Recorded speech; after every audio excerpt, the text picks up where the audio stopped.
Hi, everybody. This is Silvio Canto in Dallas, Texas on Monday, October the 13th. Happy Columbus Day. We're going to talk a little bit about Columbus in a few minutes. I have a post over at the American Thinker today about Columbus, and I want to bring that up in a minute. But I want to begin with just recognizing this incredible day that what we've seen here in the last, I don't know, 24, 36 hours.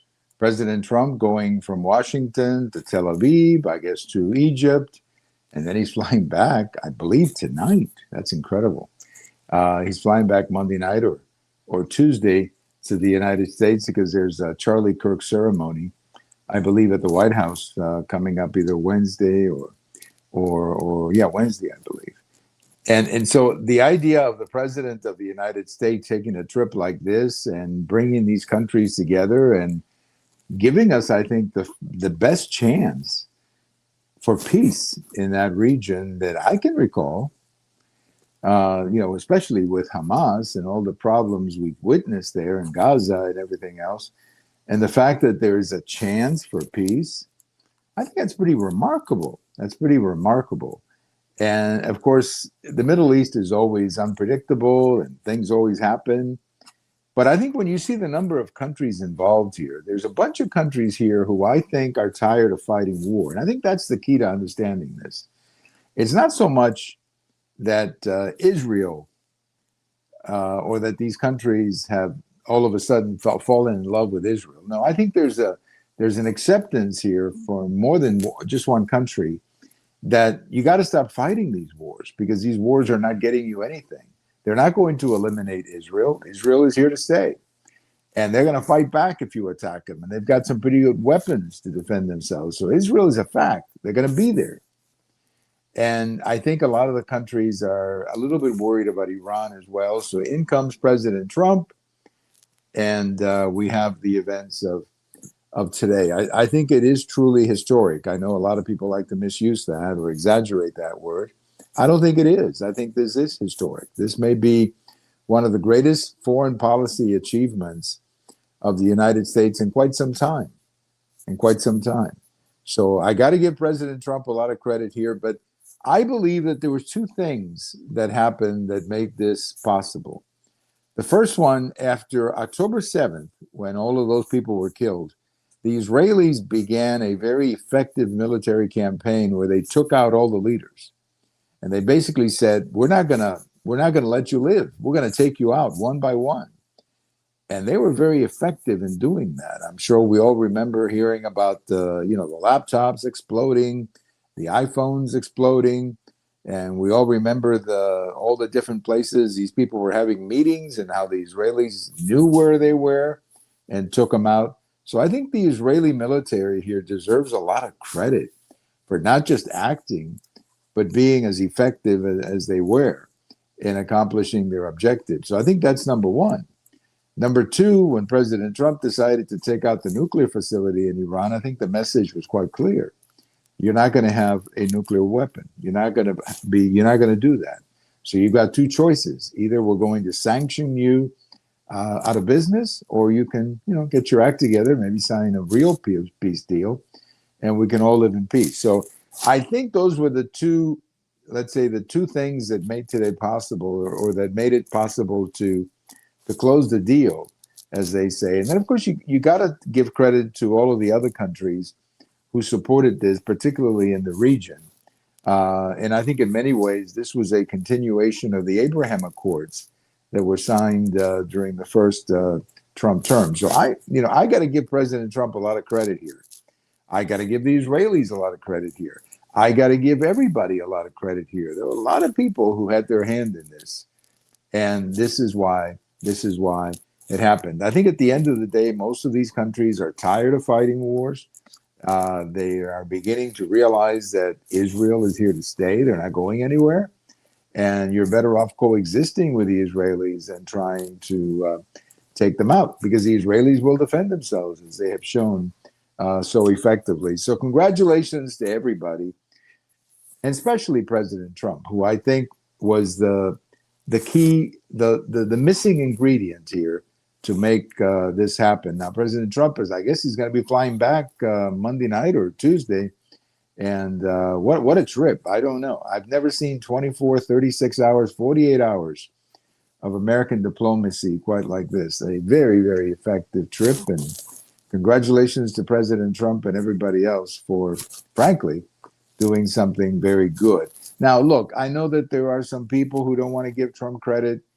If you're one of those people, I'm sorry, you need to go to a psychiatrist and get Trump out of your head. Okay? I don't know what else to tell you. If you cannot sit down and give Trump a little credit today, then you got to go to the psychiatrist and get Trump out of your head because you're thinking too much about Trump. You hate Trump too much, and get him out of your head a little bit so you can see, so you can smell the air and smell the roses, as they say, because this was a huge victory for President Trump, and there's not much more you can say about that than that. Let's talk about Columbus. I have a post over at the American Thinker today about Christopher Columbus. This is, of course, Columbus Day. It is being celebrated as Columbus Day, but as you know, Columbus Day was actually the October 12th, which was Sunday, so we celebrated today, Monday. And, you know, the banks are closed, the post office is closed, the usual things are closed today. Some of the schools are not open today, which I didn't realize. But anyway, Columbus, I've always had a very high opinion of Columbus. I think all of these attacks on Columbus, in my article, I referred to it as Columbus derangement syndrome, because that's what it is. I mean, Columbus is being blamed for everything that went wrong after 1492. The guy's been dead for 500 years, and they're still blaming him for stuff that he didn't do. You know, he didn't bring slavery to the New World. In fact, that was already here, because many of the civilizations who were here already had slaves. He didn't bring, you know, whatever you want to accuse him of. And the fact is that, yes, there were injustices. Clearly, Native Americans in North America were treated poorly. Clearly, you know, the Aztecs and the Incas and all of that have their reason to feel angry. But it wasn't like, you know, it wasn't like the image that is created that somehow this was all peace and love, you know, the Garden of Eden. And here comes Columbus and he spoils the party. No, there were a lot of problems over here as well. There were a lot of problems. There was a lot of murder. There was a lot of killing. It wasn't like this was a perfect world either when he landed. And his mission was to explore. He discovered it. And I think to blame him for everything bad that's happened is absolutely unfair. And as I say in my article, I think it's time to get over that and have an honest conversation of what happened. I don't have a problem having an honest conversation about the things that were not done correctly. I don't have a problem accepting the fact that some things were not done well. For example, there's no question that the Native Americans here in North America were treated poorly. No question about that. And I don't have a problem talking about it.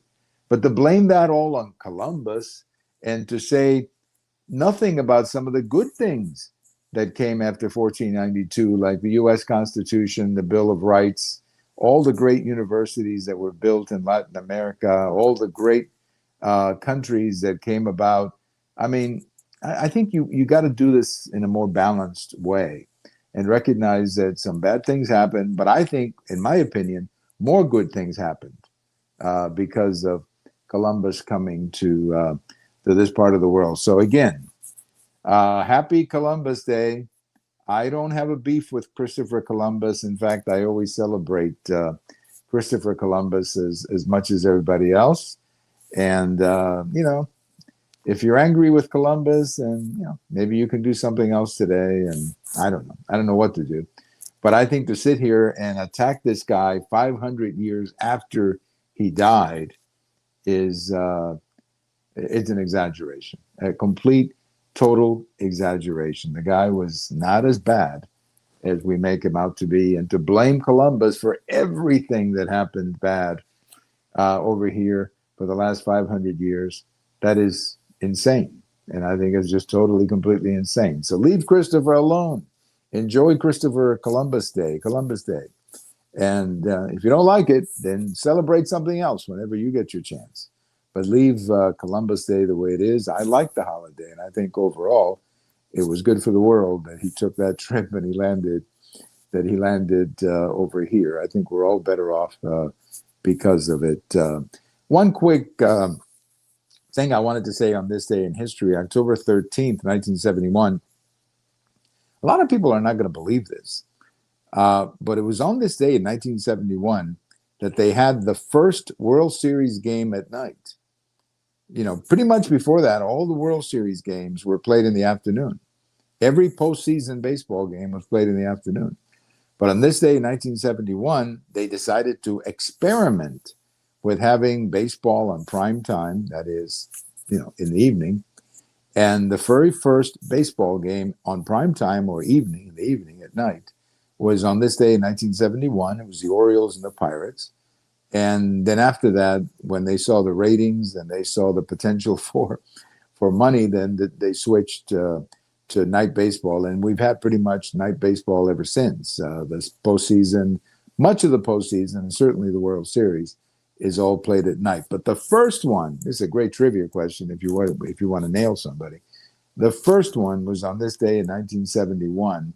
That's only 54 years ago, right? 54 years ago. To believe that the first World Series game was only 54 years ago, I think a lot of people might. I knew this because I remember watching the game on TV, and I remember all the promotion about the first World Series game at night. So I remember that. I watched the game on TV.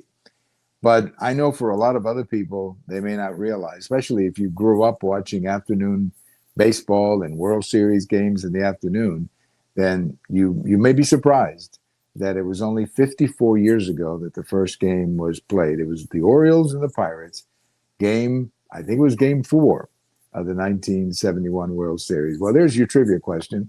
If you want to beat somebody today, that's your trivia question for the day. Thank you for listening.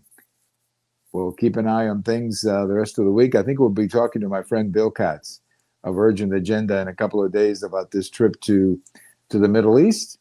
Happy Columbus Day. This is Silvio Canto in Dallas.